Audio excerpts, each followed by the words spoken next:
Үйлеріңізде тарақандар өріп жүрсе, улауға асықпаңыз. Мүмкін оларды өсіріп, тамақ өнеркәсібіне өз үлесіңізді қосасыз. Ассалаумағалейкум. Бұл шын тарих. Адамзаттың дамуы мен адам санының күрт өсуі олардың қорегін табу проблемаларын туындатады. Тамақ тапшылығын қамтамасыз ету үшін әртүрлі жәндіктерді асқа пайдалануы үлкен өнеркәсіптің дамуына алып келді. Себебі құрт-құмырсқаны өсіру басқа шаруашылыққа қарағанда шығынды аз талап етеді. Мысалы, мал шаруашылығындағы сиырды алатын болсақ, жәндіктерді өсіру 100 есе аз шығын жұмсайды. Сондықтан осы бағытта соңғы жылдарда қарқынды жұмыс жасап келе жатқан компаниялар бар. Олардың өнімдері печенье, нан өнімдері, құрғақ қоспалар, макарондар, соустар, картошкадан жасалатын өнімдер және протеин қоспаларды осы ұсақ жәндіктерден жасап отыр.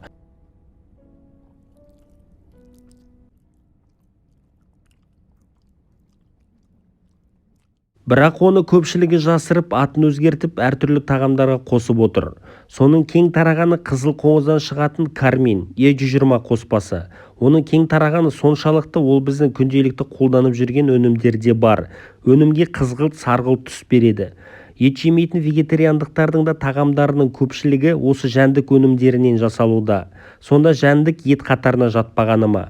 Кәдімгі қызыл етке балама ретінде пайдаланса болады деген желеумен ағзаға қажет ақуыз мөлшерін қамтамасыз ете алады деп пәтуа шығарып, ғылыми еңбектерде жазып тастаған.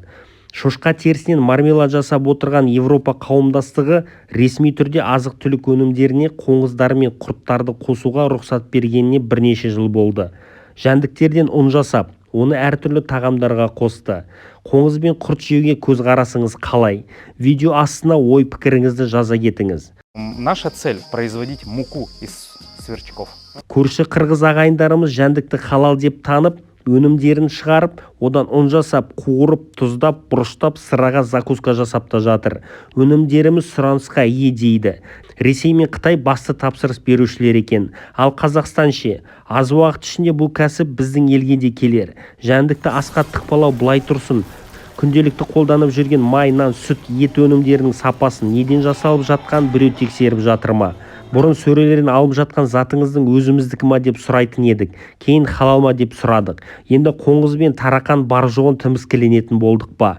Табыс көзін аңдыған арсыз жұрттың арамды адал деп, ласты таза деп жүрген сорақылардың безотходное производство деген желеулерінің құрбаны болмайық.